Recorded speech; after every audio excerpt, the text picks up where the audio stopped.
أشهد أن لا إله إلا الله وحده لا شريك له وأشهد أن محمدا عبده ورسوله أما بعد فأعوذ بالله من الشيطان الرجيم بسم الله الرحمن الرحيم الحمد لله رب العالمين الرحمن الرحيم مالك يوم الدين إياك نعبد وإياك نستعين اهدنا الصراط المستقيم صراط الذين أنعمت عليهم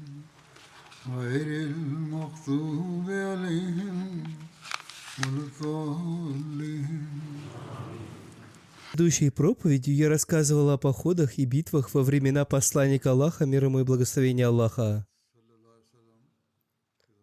Я упоминал о походе в Бану Фузара.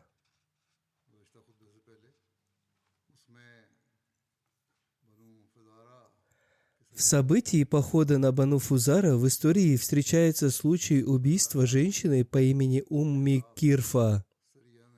Некоторые историки описали этот случай таким образом, что можно ясно понять его противоречивость. В книге Табакатуль Кубра написано, что Хазрат Зайд бин Хариса, да будет доволен им Аллах, в 6-м году по хиджре отправился в Сирию с целью торговли.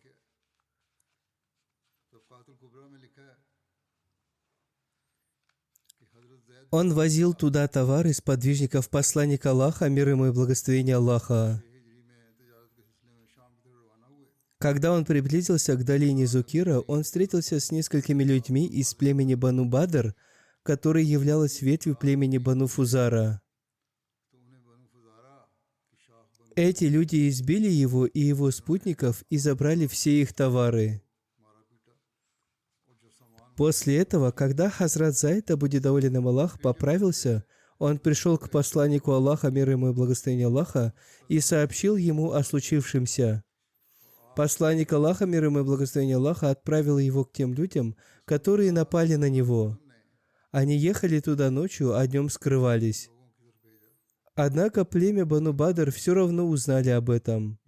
Утром Хазрат Зайд, да будет доволен им Аллах, вместе со своими товарищами добрался туда и стал провозглашать такбир. Они окружили всех, кто там находился, и взяли в плен женщину, которую называли Умми Кирфа. Настоящее ее имя было Фатима бинт Роя бин Бадр.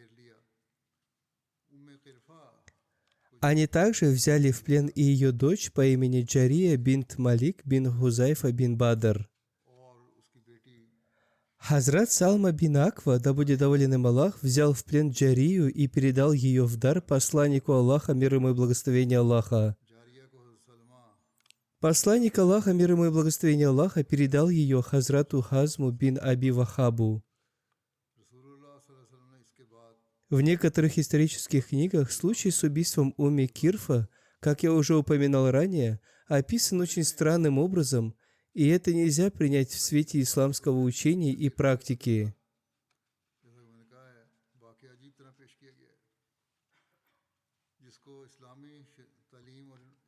Одним словом, в некоторых книгах написано о том, как Кайс бин Мехсар отправился к Умми Кирфа. Она была пожилой женщиной, и ее убили очень жестоко. Каждая ее нога была привязана к одному из 2 верблюдов. Затем этих 2 верблюдов погнали, из-за чего эта женщина была буквально разорвана на 2 части. Кайс также убил 2 мужчин. Когда Хазрат Зайд бин Харса, да будет доволен им Аллах, вернулся из похода и постучал в дверь дома посланника Аллаха, мир ему и благословение Аллаха, посланник Аллаха, мир ему и благословение Аллаха, быстро встал и оделся, чтобы встретить его. Он обнял и поцеловал его. После этого он спросил его о делах. Хазрат Зайд, да будет доволен им Аллах, сообщил ему радостную весть о победе, дарованную им Всевышним Аллахом. В книгах по истории этот случай был описан таким образом, что якобы эта женщина была разорвана на части. Однако Хазрат Мирза Башир Ахмад Сахиб описал этот случай прекрасным образом, приведя великие доводы. Он писал: вместо вышеупомянутого похода Хазрата Абу Бакра, да будет доволен им Аллах, Ибн Саад упомянул поход, в котором Хазрат Зайд бин Хариса, да будет доволен им Аллах, был командующим. Другими словами, Ибн Саад упоминает Хазрата Зайда бин Хариса, да будет доволен им Аллах, как командующего этого похода, вместо Хазрата Абу Бакра, да будет доволен им Аллах. Более того, отличаясь также в деталях, он пишет, что этот поход был направлен для того, чтобы наказать племя Бану Фазара, которое жило недалеко от Вади-уль-Кура и которое совершило нападение на торговый караван мусульман, забрав все их богатства и товары.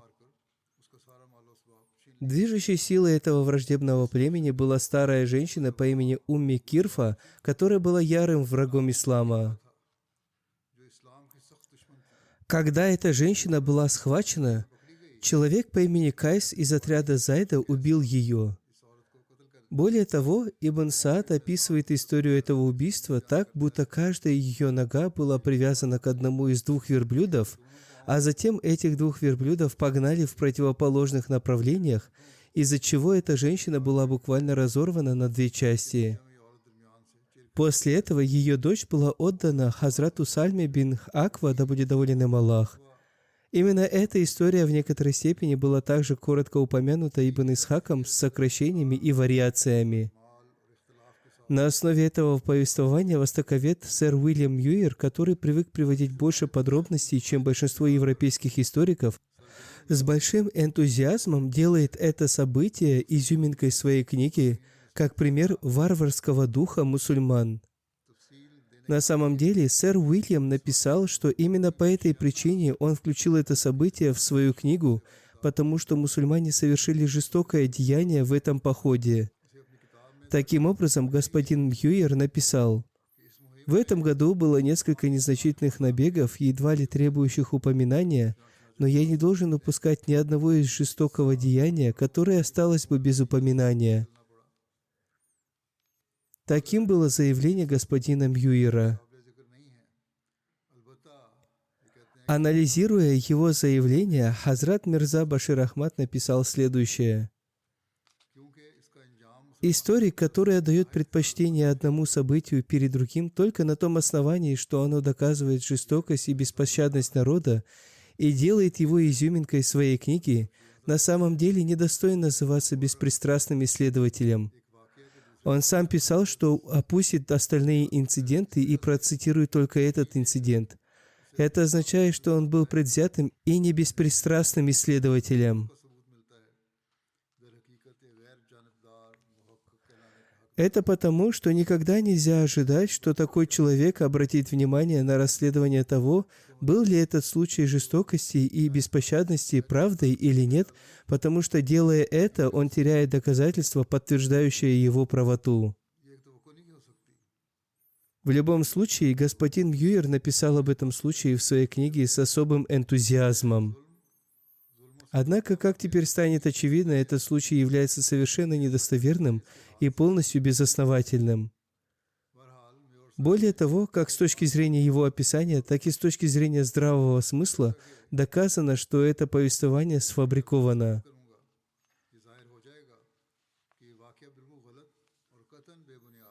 С точки зрения здравого смысла следует признать, что заключать в тюрьму женщину, которая не осуждена за убийство, а затем спокойно убивать ее, и убивать ее таким образом, как это описано в этом повествовании, является чем-то совершенно недостоверным.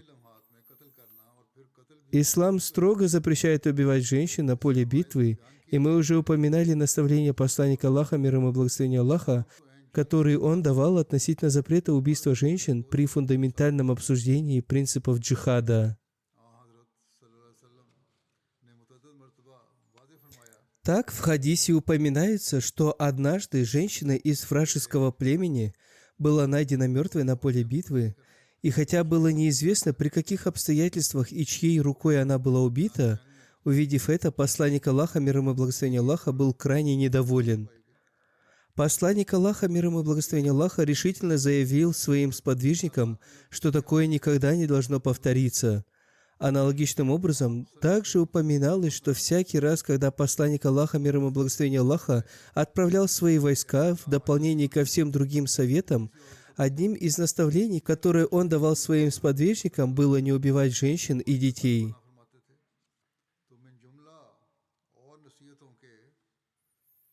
При наличии этих основных указаний, думать, что сподвижники и среди них Хазрат Зайд бин Харис, да будет доволен им Аллах, который был подобен члену семьи посланника Аллаха, мир ему и благословение Аллаха, убил или при его участии убили женщину таким образом, как это было описано Ибн Саадом, совершенно недопустимо.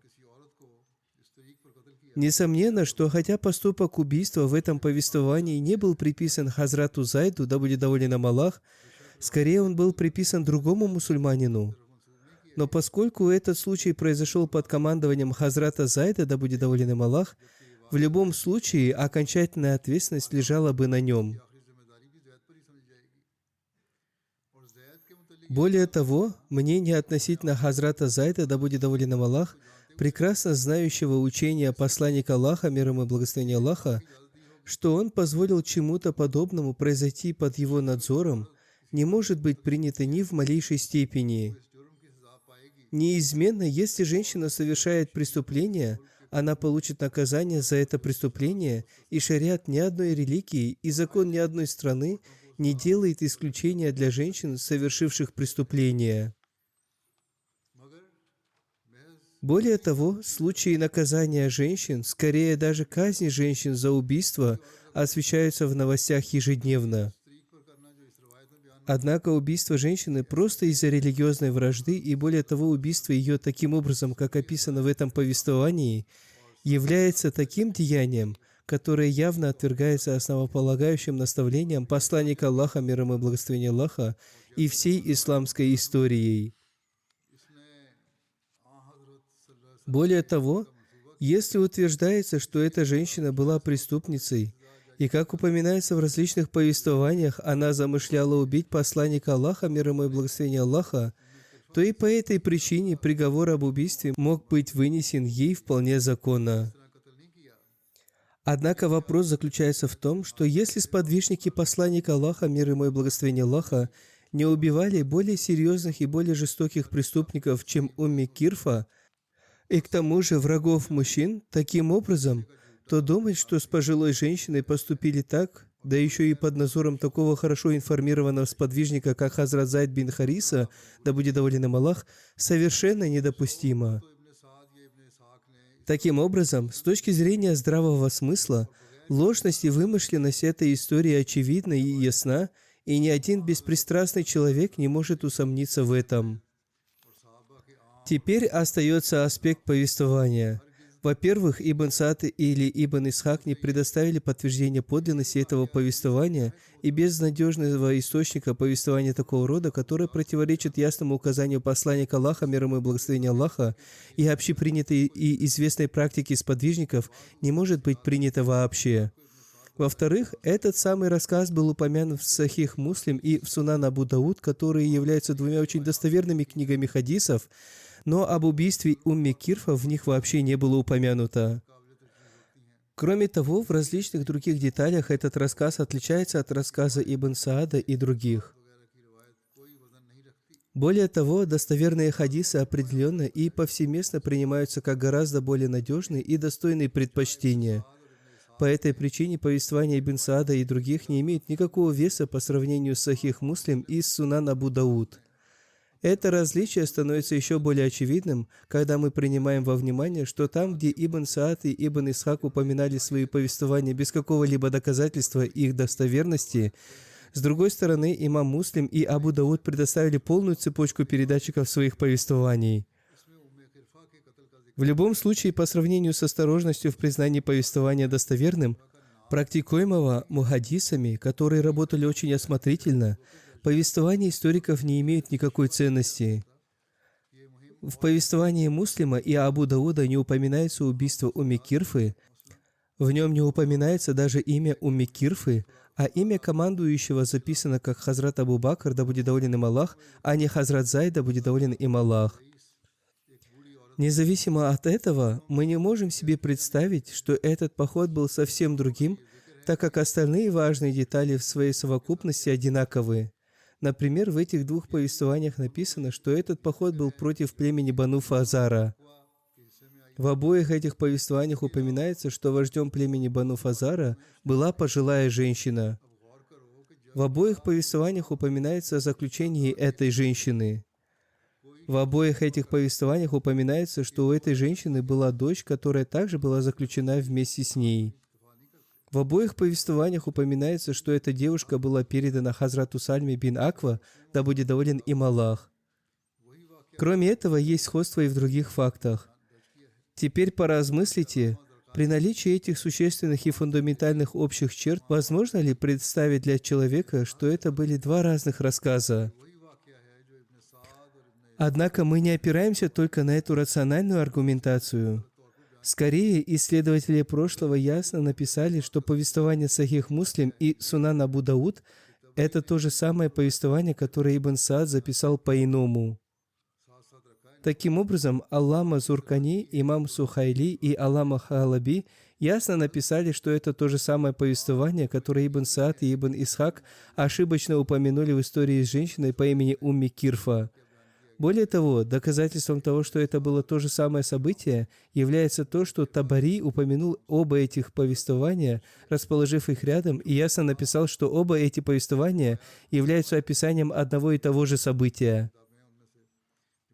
Поэтому совершенно неоспоримо, что в повествовании Хазрата Сальма бин Аква, да будет доволен им Аллах, записанном Муслимом и Абу Даудом, было упомянуто то же самое событие, которое Ибн Саад и Ибн Хишам ошибочно записали под названием «Сария Умми Кирфа». Более того, повествование в Сихах, которое было упомянуто с подтверждением подлинности и передано тем, кто участвовал в этом событии, в любом случае имеет приоритет перед неподтвержденным повествованием Ибн Саада и Ибн Хишама. По этой причине нет места для сомнений в том, что повествование о варварском убийстве Умми Кирфа является полностью ложным и недостоверным повествованием, которое по милости скрытого врага ислама или лицемера нашло свое место в некоторых исторических повествованиях. Правда в том, что истинность этого похода не более того, о чем упомянули Муслим и Абу Дауд. Неудивительно, что это ошибочное повествование было зафиксировано в истории, потому что такие примеры встречаются в истории каждой страны и нации. Однако удивительно то, что такой человек, как сэр Уильям, без всякого исследования, поместил это ошибочное повествование в своей книге и открыто признался, что целью его записи было привести пример жестокого злодеяния мусульман. Одним словом, на самом деле, такого события в истории не было. В истории упоминается лишь о походе Хазрата Абдуллы бин Атика, да будет доволен им Аллах, который был направлен к Абу Рафи. Ибн Саад написал, что этот поход состоялся в месяце Рамадан в 6-м году по хиджре. Хазрат Мирза Башир Ахмад в своих исследованиях различных исторических книг написал об этом следующее. Существует разногласия и среди повествования относительно убийства Абу Рафи. Бухари, следуя за Зухри, просто упомянул об этом как о произошедшем после убийства Кааба бин Ашрафа, не уточняя дату, что верно в любом случае. Возможно, оба эти повествования были упомянуты вместе, поскольку их природа идентична. Табари назвал эту дату как 3-й год по хиджре после появления Кааба бин Ашрафа. В Акиде упомянул, что это событие произошло в 4-м году по хиджре. Ссылаясь на Ибн Исхака, Ибн Хишам просто записал это как произошедшее после битвы с племенем Бану Курайза, которая произошла ближе к концу 5-го года по хиджре, и таким образом это можно считать произошедшим в начале 6-го года по хиджре. Однако Ибн Саад записал конкретную дату, 6-й год по хиджре, и большинство историков заняли позицию Ибн Саада. Однако Аллах знает лучше. Ибн Исхак написал, что когда была окончена битва Урва, и племена Бану Курайза и Хазрач попросили у посланника Аллаха, мир ему и благословение Аллаха, разрешения убить Салама бин Аби Хукейка, то есть Абу Рафи, который был среди тех, кто собирал войска против посланника Аллаха, мир ему и благословение Аллаха. До битвы при Ухуде племя Аус убило иудея Кааба бин Ашрафа по причине его враждебности и подстрекательства в отношении к посланнику Аллаха, мир ему и благословение Аллаха. В то время он находился в Хайбаре. Посланник Аллаха, мир ему и благословение Аллаха, дал им свое разрешение. Эти два племени, то есть Аус и Хазрач, состязались между собой в делах посланника Аллаха, мир ему и благословение Аллаха, подобно двум верблюдам. Всякий раз, когда племя Аус выполняло задание посланника Аллаха, мир ему и благословение Аллаха, племя Хазрач говорило, что они превосходят их в деле ислама и посланника Аллаха, мир ему и благословение Аллаха. Они говорили, что не остановятся до тех пор, пока не добьются чего-то подобного. Если племя Хазрач делало что-то подобное, племя Аус делало то же самое. Когда племя Аус убило Кааба бин Ашрафа по причине его враждебности к посланнику Аллаха, мир ему и благословение Аллаха, племя Хазрач говорило: «Клянемся Аллахом, племя Аус никогда не превзойдет нас из-за этого». Они состязались между собой в тех деяниях, которые приближали их к Аллаху и к его посланнику, мир ему и благословение Аллаха. Поэтому они думали о том, какой еще человек может сравниться с Каабом бин Ашрафом в своей враждебности к посланнику Аллаха, мир ему и благословение Аллаха. Они вспоминали Ибн Аби Хукейка, который в то время находился в Хайбаре или в Хиджазе.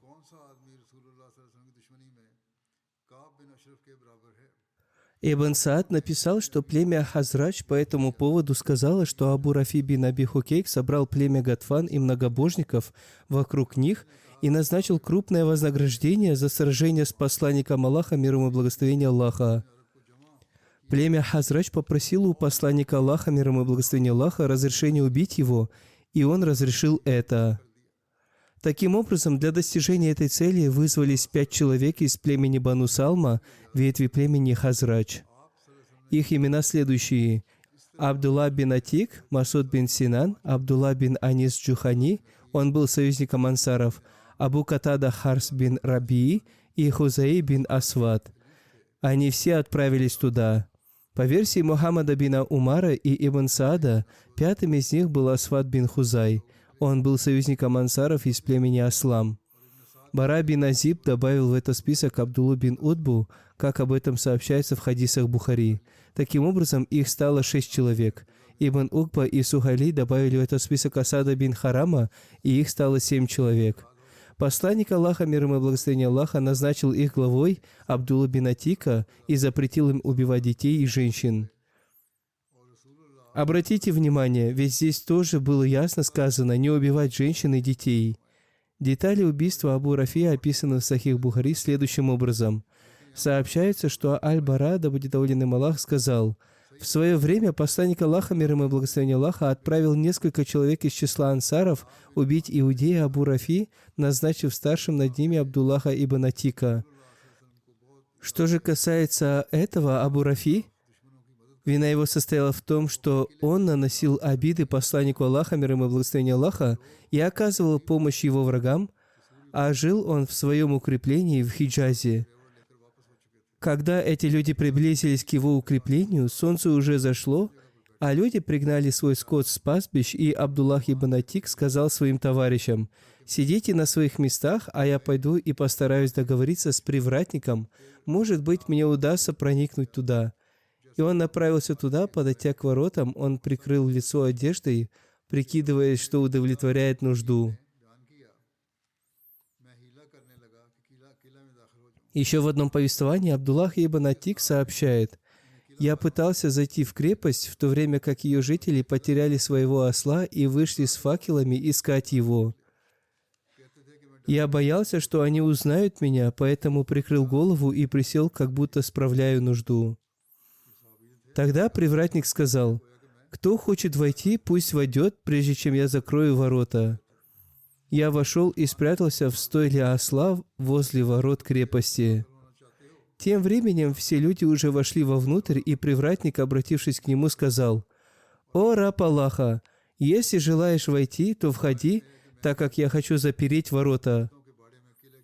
Еще в одном повествовании есть слова: «Я вошел и спрятался в стойле осла возле ворот крепости». Абдуллах ибн Атик, да будет доволен им Аллах, сказал: «Так мне удалось проникнуть вовнутрь и спрятаться, а когда все люди вошли туда, привратник запер ворота и повесил ключи на деревянный столб, после чего я подошел к этим ключам, взял их и открыл ворота». В другом хадисе Бухари есть слова: «Я видел, что привратник положил ключи от замка в отверстие в стене, и, взяв их оттуда, я открыл ворота крепости». В это время в комнате Абу Рафи находились люди, с которыми он вел ночную беседу, а после того, как они покинули его, к нему поднялся я, и каждый раз, открыв какую-нибудь дверь, я закрывал ее изнутри. В другом хадисе Бухари есть слова: «Люди поужинали у Абу Рафи и разговаривали, пока не прошла часть ночи, а затем, когда голоса их затихли, и я перестал слышать их движения, а они разошлись по домам, я вышел. Я видел, что привратник положил ключи от замка в отверстие в стене, и, взяв их оттуда, я открыл ворота крепости, а после того, как они покинули его, к нему поднялся я, и каждый раз, открыв какую-нибудь дверь, я закрывал ее изнутри и говорил себе: если люди и узнают обо мне, они не смогут схватить меня, пока я не убью его». В другом хадисе Бухари повествуется: «Затем я запер снаружи все двери их домов и поднялся к Абу Рафи по лестнице. Так я добрался до него и обнаружил, что он спит в темном помещении среди членов своей семьи, но я не знал, где именно он находится. Тогда я позвал: «О, Абу Рафи!» Он спросил: «Кто это?» А я пошел на его голос и ударил его мечом, но не смог убить по причине своего замешательства. Он громко закричал, я же выскочил из помещения, подождал некоторое время поблизости, а потом снова вошел туда и спросил: «Что это за крик, о Абу Рафи?» Он сказал: «Горе твоей матери! Только что какой-то человек ударил меня мечом в моем доме, и я нанес ему несколько сильных ударов, но мне опять не удалось убить его». Тогда я приложил острие меча к его животу, надавил на него так, что меч вышел у него из спины. В другом хадисе о повторном нападении сообщается следующее: «Тогда я снова направился к нему и снова ударил его, но он все равно не умер, а закричал. Его жена проснулась. Я снова подошел, изменив голос, и, притворившись помощником, обнаружил его лежащим на спине. Тогда я вонзил свой меч ему в живот и с силой надавил на него, пока не услышал звук сломанной кости, и только после этого убедился, что убил его. А потом я начал открывать одну дверь за другой, дошел до его лестницы и, считая, что я уже добрался до земли, сделал шаг вперед, упал и сломал себе ногу, несмотря на то, что ночь была лунной». В другом хадисе Бухари есть слова: «вывихнул ногу». Он перевязал ногу чалмой, а потом двинулся вперед, уселся у ворот и сказал себе: «Я не выйду отсюда этой ночью, пока не узнаю, действительно ли я убил его». Когда раздался крик петуха, на стену поднялся человек, объявляющий о смерти, и закричал: «Я объявляю о смерти Абу Рафи, купца из Хиджаза». Тогда я пошел к своим товарищам и сказал: «Бежим, ибо Аллах погубил Абу Рафи». А потом я вместе со своими товарищами пришел к посланнику Аллаха, мир ему и благословение Аллаха, и обо всем рассказал ему. И он сказал: «Вытяни свою ногу». Я вытянул ее, и он провел по ней своей благословенной рукой, после чего боль прошла, будто ее и не было.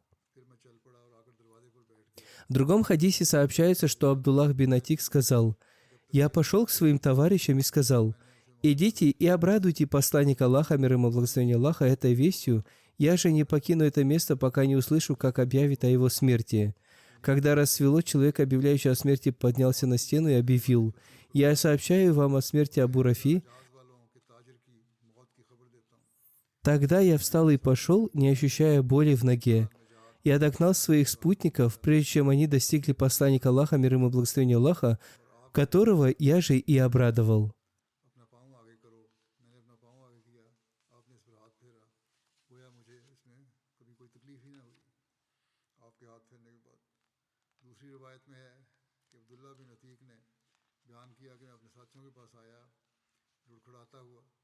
मैंने कहा जाओ और रसूलुल्लाह सल्लल्लाहु अलैहि वसल्लम को बिशारत दो, क्योंकि मैं नहीं जा सकूंगा जब तक कि मौत की खबर देने वाले की आवाज़ न सुन लूँ. जब सुबह करीब हुई Существует также повествование о том, что его боль прошла раньше, и он только споткнулся. अब्दुल्ला बिन अतीक कहते थे कि मैं उस पर चलने लगा, Имам Бухари сообщил об этом от Бара бин Азиба. साथियों को पा लिया. Сообщается, что Хазрат Абдулла бин Атик, да будет доволен им Аллах, в одиночку убил Абу Рафи. Однако Ибн Укба, Ибн Исхак, Мухаммад бин Умар и Ибн Саад утверждали, что Хазрат Абдулла бин Атик убил его вместе со своими товарищами. कि अब्दुल्ला बिन अतीक ने अकेले अबू राफी को कत्ल किया, लेकिन इब्न उकबा, इब्न इसाक, मोहम्मद बिन उमर और इब्न साद वगैरह ने बयान किया है. Относительно этого события Хазрат Мирза Башир Ахмад Сахиб, опираясь на разные исторические источники, написал: उसका तजिया मिर्जा बशीर साहब ने भी किया है. «Похищение и подстрекательство иудейских вождей привели к опасному конфликту в битве Аль-Ахзаб против мусульман в 5 году по хиджре. Среди них Худжай бин Ахтаб уже встретил свой конец вместе с племенем Бану Курайза. Однако Салам бин Абуль Хукайк, которого называли Абу Рафи, по-прежнему свободно занимался своими интригами в районе Хайбара. Унизительный провал в битве Аль-Ахзаб и ужасный конец племени Бану Курайза только усилили его враждебность. Так как поселение племени Гатфан находилось недалеко от Хайбара, а иудеи Хайбара были как бы соседями племен Нечда, по этой причине Абу Рафи, который был очень богатым и влиятельным торговцем, взял за обычай подстрекать к враждебным действиям против мусульман воинственные племена Нечда.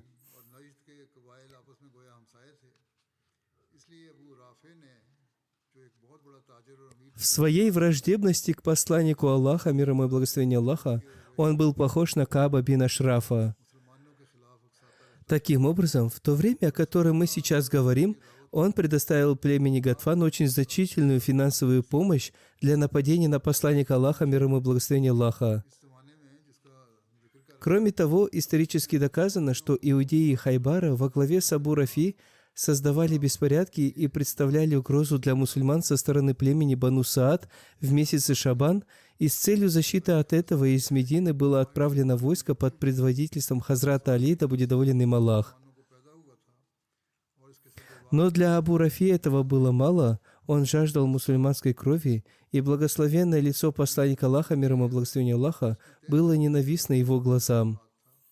Его план состоял в том, чтобы так же, как в битве Аль-Ахзаб, снова совершить набеги посредством племени Гатфан и других племен. Одним словом, он стал собирать большое войско, чтобы уничтожить мусульман. इसकी आंखों में खार की तरह Когда положение дел достигло такого уровня, что у мусульман снова стали возникать перед глазами сцены битвы Аль-Ахзаб, несколько ансаров из племени Хазрадж пришли к посланнику Аллаха, мир ему и благословение Аллаха, и сказали: «Теперь необходимо покончить с зачинщиком этой смуты и положить конец этим волнениям». Учитывая тот факт, что устранение одного интриганта и заговорщика было более предпочтительно, чем массовое кровопролитие людей, посланник Аллаха, мир ему и благословение Аллаха, разрешил сподвижникам устранить этого человека. Он отправил 4 сподвижников из племени Хазрадж под руководством Абдуллаха бин Атика Ансари и Абу Рафи. Тем не менее, отправляя их, он подчеркнул: «Ни в коем случае не убивайте ни одной женщины и ни одного ребенка». Поэтому вместе с Рамадан в 6 году по хиджре эта группа отправилась в путь и вернулась после того, как очень умело выполнила свою миссию. Таким образом, тучи бедствия над Мединой рассеялись. Подробности этого события описаны в хадисах Бухари, которые являются наиболее достоверными, и они были следующими. Сообщается, что Аль-Бара, да будет доволен им Аллах, сказал: «Посланник Аллаха, мир ему и благословение Аллаха, отправил несколько человек из числа ансаров убить иудея Абу Рафи, назначив старшим над ними Абдуллаха бин Атика. Что же касается Абу Рафи, то вина его состояла в том, что он оскорблял посланника Аллаха, мир ему и благословение Аллаха, и оказывал помощь его врагам, а жил он в своем укреплении в Хиджазе. Когда эти люди приблизились к его укреплению, солнце уже зашло, а люди пригнали свой скот с пастбищ, и Абдуллах бин Атик сказал своим товарищам: «Сидите на своих местах, а я пойду и постараюсь договориться с привратником, может быть, мне удастся проникнуть туда». и он направился туда, а подойдя к воротам, прикрыл лицо одеждой, делая вид, что справляет нужду. Тем временем все люди уже вошли вовнутрь, и привратник обратился к нему и сказал: «О, раб Аллаха, если желаешь войти, то входи, так как я хочу запереть ворота».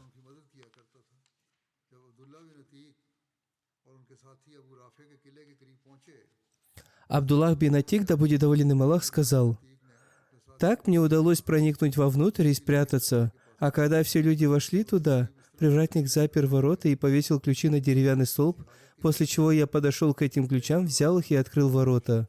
В это время в комнате Абу Рафи находились люди, с которыми он вел ночную беседу, а после того, как они покинули его, к нему поднялся я, и каждый раз, открыв какую-нибудь дверь, я закрывал ее изнутри и говорил себе: «Если люди и узнают обо мне, они не смогут схватить меня, пока я не убью его».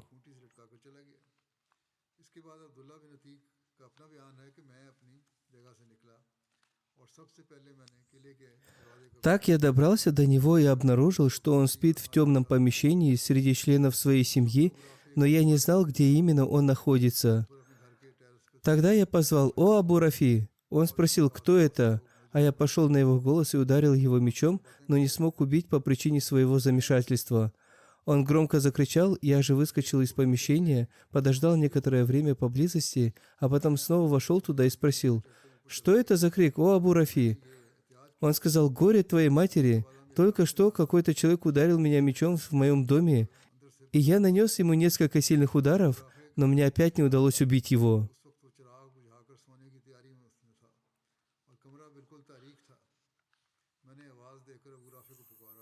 Тогда я приложил острие меча к его животу и надавил на него так, что меч вышел у него из спины, и только после этого убедился, что убил его. А потом я начал открывать одну дверь за другой, дошел до его лестницы, и, считая, что я уже добрался до земли, сделал шаг вперед, упал и сломал себе ногу, несмотря на то, что ночь была лунной. Я перевязал ногу чалмой, а потом двинулся вперед, уселся у ворот и сказал себе: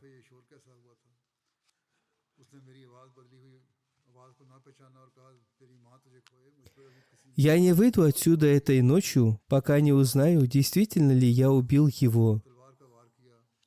Когда раздался крик петуха, на стену поднялся человек, объявляющий о смерти, и закричал: «Я объявляю о смерти Абу Рафи, купца из Хиджаза». Тогда я пошел к своим товарищам и сказал: «Бежим, ибо Аллах погубил Абу Рафи». А потом я вместе со своими товарищами пришел к посланнику Аллаха, мир ему и благословение Аллаха, и обо всем рассказал ему. И он сказал: «Вытяни свою ногу». Я вытянул ее, и он провел по ней своей благословенной рукой, после чего боль прошла, будто ее и не было. В другом повествовании упоминается, что когда Абдуллах бин Атик напал на Абу Рафи,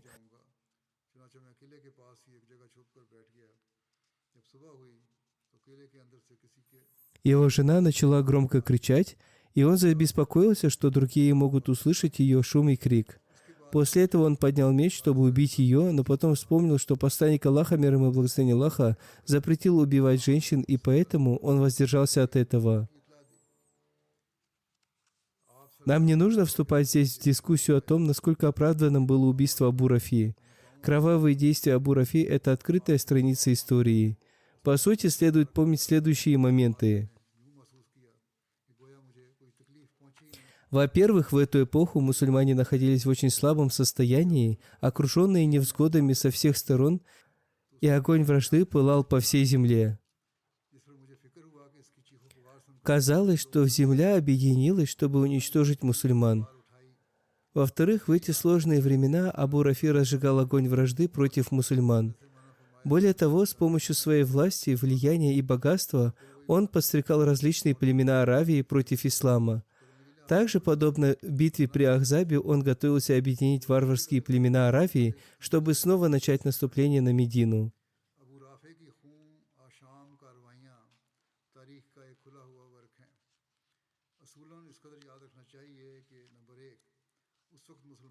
В-третьих, в ту эпоху в Аравии не было правительства, посредством которого можно было бы вершить правосудие.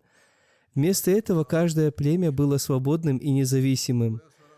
Поэтому не было другого выбора, кроме как использовать стратегию самозащиты. ऐसे नाजुक वक्त में अबू राफे इसाक पर В-четвертых, иудейский народ уже воевал с исламом. खिलाफ मुश्तिल थी और अपने असर और रसूख И в то время мусульмане и иудеи находились в состоянии войны. उभार रहा था। В-пятых, в то время положение дел было таковым, что если бы мусульмане были открыто мобилизованы против иудеев, то были бы существенные потери жизни и имущества. Существовала вероятность того, что огонь войны принял бы форму массового уничтожения по всей стране. В этих обстоятельствах все, что делали сподвижники, было абсолютно правильным и благоразумным. Более того, в условиях войны, когда нация находится между жизнью и смертью, действия такого рода полностью допустимы. Более того, по мере необходимости, каждая нация и каждое сообщество использовали такую тактику во все эпохи.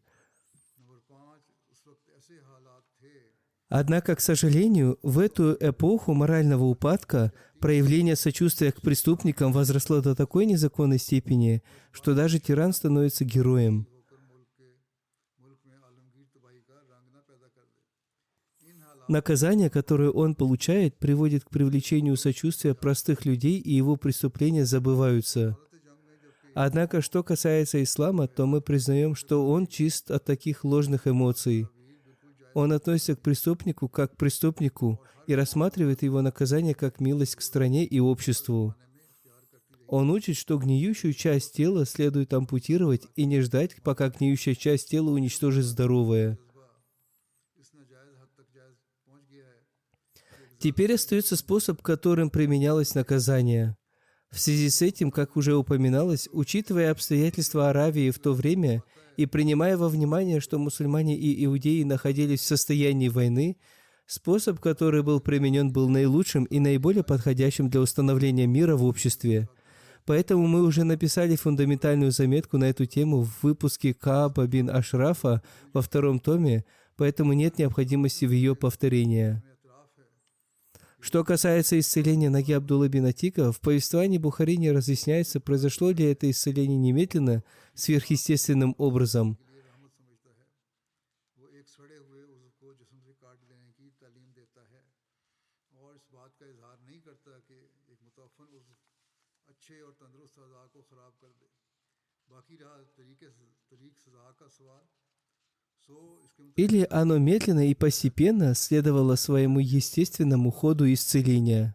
और इस हालत जंग В последнем случае это будет считаться нормальным явлением. वक्त मुसलमानों Влияние молитвы посланника Аллаха, мир ему и благословение Аллаха, можно понять, поскольку благодаря благословениям его молитвы эта травма не имела никаких отрицательных последствий. के शिफा पाने मुतल्लिक बुखारी की रवायत में तस्रीह नहीं है कि आया ये शिफा खारिका रंग में फौरी तौर पर वक़ू में आएगी। Напротив, нога Абдуллы в конечном итоге полностью восстановилась, и эта травма не имела никаких последствий. Однако, если это исцеление произошло немедленно, сверхъестественным образом, то, несомненно, это событие было бы чудом, специально предписанным всемогущим Богом, которое Он явил посредством молитвы своего посланника, мир ему и благословение Аллаха. कि पिंडली ने बिलाखिर अपनी असली Одним словом, это были обстоятельства, связанные с этим событием. ज़ाहिर हो गया लेकिन अगर ये शिफा खारिका रंग में फौरी तौर पर वक़ू में आई थी तो यकीनन ये Есть еще некоторые обстоятельства, о которых я расскажу в следующий раз, иншаллах. और बरकत की चीज़ें में ज़ाहिर फरमाया। तो बात ये इसके वाक़े थे, इसके कुछ और वाक़यात भी हैं इंशाअल्लाह आइंदा।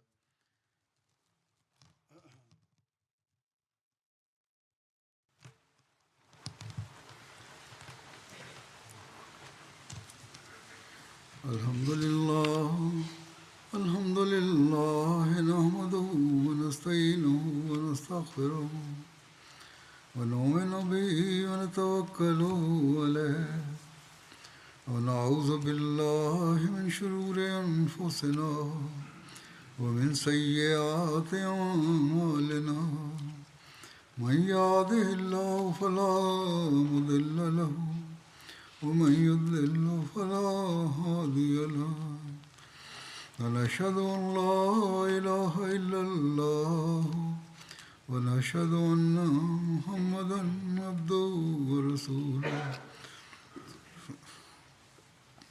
عباد الله رحمكم الله إن الله يأمر بالعدل والإحسان وإيتاء ذي القربى وينهى عن الفحشاء والمنكر والبغي يعظكم لعلكم تذكرون اذكروا الله يذكركم وادعوه يستجب لكم ولذكر الله أكبر